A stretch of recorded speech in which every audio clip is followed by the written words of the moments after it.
rival, pa shok, pa ndihmëtar, dhe se Muhamedi alayhi salatu wassalam është rob dhe i dërguar nga ai për mbar njerëzimin. E lutim Allahun e lartësuar që salavatet dhe selamet e tij, faljet pra mirësit, lavdërimet e tij, të jenë për profetin ton Muhammed, familje dhe sahabët, shokët e profetit, por edhe për të gjithë besimtarët e tjerë musliman deri në fund e në vijim. Ti bindesh Allahut të lartësuar është detyrë, por në të njëjtën kohë është edhe sukses, sepse me anë të bindjes ndaj tij shpëton në këtë botë, por edhe në botën tjetër, dhe fiton shpërblimet e të dy jetëve. Dhe ta kundërshtosh atë, ke marrë me vete ndështimin e tij, zemërimin e tij, dhe e ke ekspozuar veten, e ke rrezikuar veten për dënimin me drejtësi nga Allahu, si në këtë botë, ashtu edhe në tjetrën. Xhamati i nderuar, çdo njeri në jetën e kësaj bote ka lidhje të ndryshme me njerëzit e tjerë. Ka lidhje familjare, lidhje farefisnore, lidhje shoqërore, miqësore, lidhje për shkak të punës apo të tjera. Dhe kjo është midis krijesave. Por lidhja më e fortë, më e sinqertë, është lidhja e njeriut me Zotin e tij. Është lidhja e robit me krijuesin e tij. Kjo është një besë që njeriu e mban me Zotin e tij. Kjo është një lidhje, frytet, përfitimet, shpërblimet e secilës e shoqërojnë robin si në dynja, ashtu edhe në ahiret.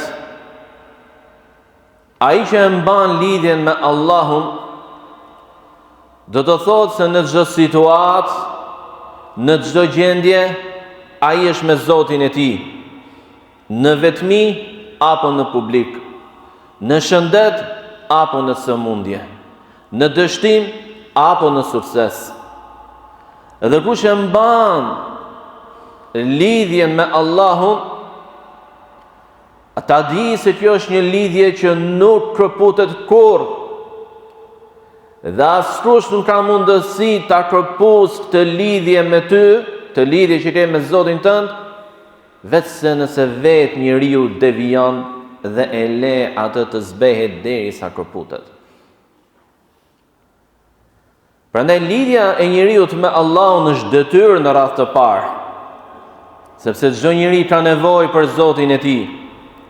Sado i pasur, sado i shëndetshëm, sado i fuqishëm, sado i pushtetshëm të jetë ai, në fund të fundit nuk ka asnjë ndryshim fizik, por as edhe shpirtëror nga njerëzit e tjerë. Njeriu materialist mendon se vetëm ana materiale është ajo që i plotson çdo nevojë atit. Sepse ai mendon që vetja e tij është vetëm trup, edhe ky trup është krijuar nga balta. Dhe baltës mund t'ia plotësojë nevojat edhe ana materiale. Por njeriu ka dhe shpirt. Dhe ky shpirt nuk është nga balta, nuk është nga materia e kësaj bote, por është diçka që Allahu e krijoi dhe e solli te çdo njeri me anë të melajkeve, duke e futur në embrion, duke qenë akoma embrion në trupin e nënës së tij. Prandaj shpirti ka nevojë për tjetër ushqim, dhe ajo është lidhja jote me Allahun. Por ndonjëherë, për shkak të gjunaheve, kjo lidhje mund të zbehet, mund të dobësohet.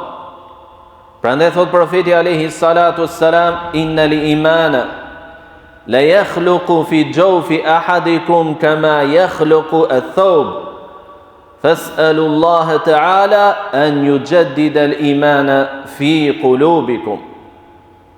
Vërtet imani dobësohet ashtu siç vjetërsohet dhe dobësohet robja. Robja kur dobësohet për shkak të vjetërsisë që ka e tjerë, griset me një herë, nuk ka më rezistenca e të sot. Tërheqja me vogël e shpërbën atë, e ndan atë, e copton atë, e gris atë. E njëjta gjë mund të ndodhe edhe me imanin, të dobësohet në atë pikë ngjashëm me këtë robe. Prandaj tha profeti alayhi salatu selam, luteni Allahun e madhëruar që t'ju ripërtëri dhe t'ju riforcoj imanin në zemrat tuaja. Lidhja e njeriut me Allahun nuk është dëshirë, nuk është thjesht një përzgjedhje, dua e bëj dhe dua se bëj. Ja, është detyrë, por është edhe nder. Të jesh i lidhur me Allahun është nder për njeriu. Sepse kur njeriu e mban lidhjen me Zotin e tij dhe përpiqet që ta ruajë, ta forcojë atë, atëherë ai ka me vete nderimin e Allahut. Men dhakarani fi nafsi dhakartuhu fi nafsi, wa men dhakarani fi mal'in dhakartuhu fi mal'in khairun minhu. Ai që më kujton në veten e tij, thot Allahu i lartësuar në hadithin qudsi, unë e kujtoj në veten time. Edhe ai që më kujton mua në prezencë të njerëzve të tjerë, unë e kujtoj atë në një prezencë më të nderuar se ajo. Në prezencën e melajkeve më të lartë, të kujtoj Allahu. Jo thjesht ai njeri, dikush, jo, me emër. Me emër. Për emër jot, që e një krijesë e vogël, e dobët, grimës në këtë univers. E dobët. Së murë shpejt, lodhe shpejt, të zeuria shpejt, jeton pak e tjerë, të përmend Allahu i lartësuar në prezencë të melajkeve më të lartë. Pse? Lidhja jote me Allahun. Prandaj kujdes nga gjunahet, sepse ato e dobësojnë të lidhje me Allahun dhe ky është dështimi i madh. Çfarë mund përfitosh nga një gjunah, kënaqësia të cilit zgjat 5 minuta apo edhe diçka më tepër dhe pasoja është fatale dhe të shoqëron për kohë të gjatë dhe të dobëson lidhjen tënde me Allahun. Çfarë përfitove? A ja vleti? Padyshim që ajo, të gjithë e dinë. E ndër të tjera muslimani duhet të di dhe ato shkaqe që e forcojnë lidhjen e tij me Allahun. E para është bindja se Zoti i tij është me të kudo që ai është. Nuk mund t'i fshihet Allahut. Edhe nëse është në vendin më të errët, në vendin më të fshehtë, më të izoluar, Allahut nuk mund t'i fshihet.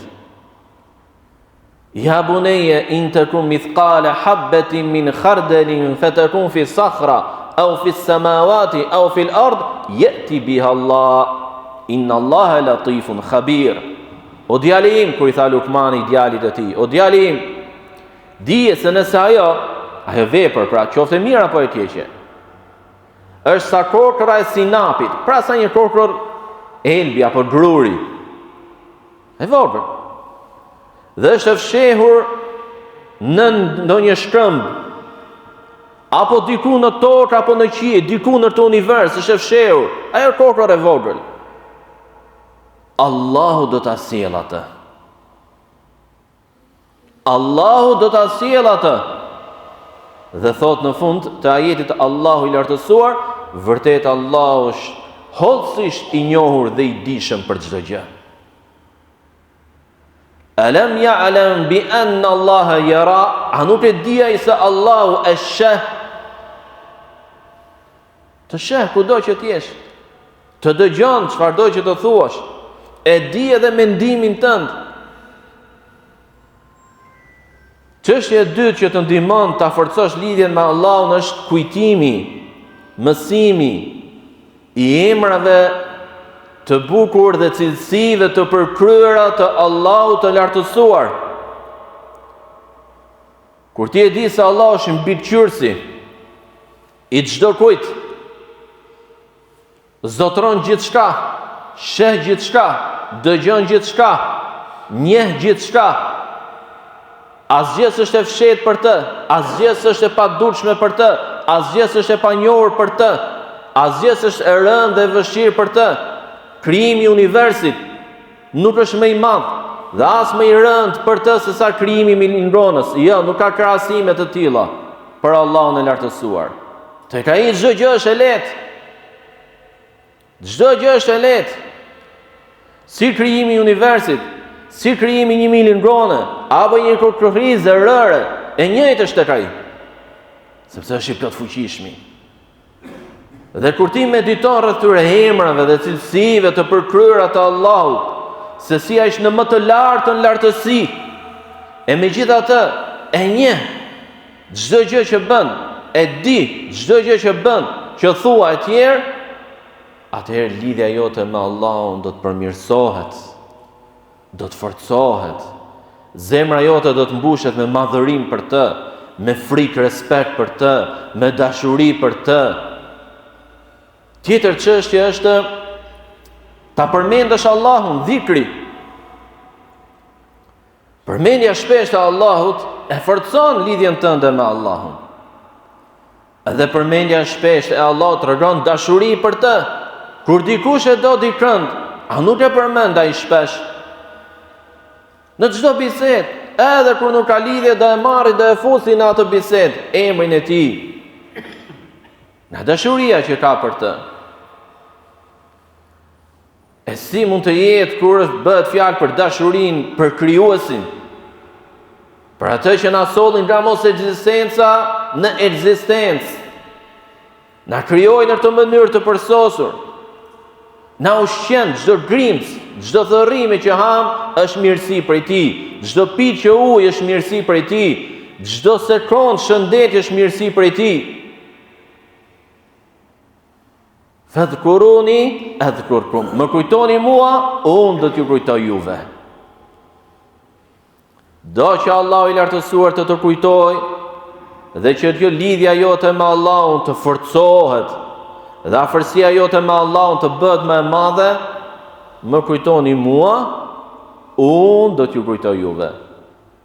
E si është kujtesa e Allahut për robën e tij? Thjesht një kujtesë? Ja.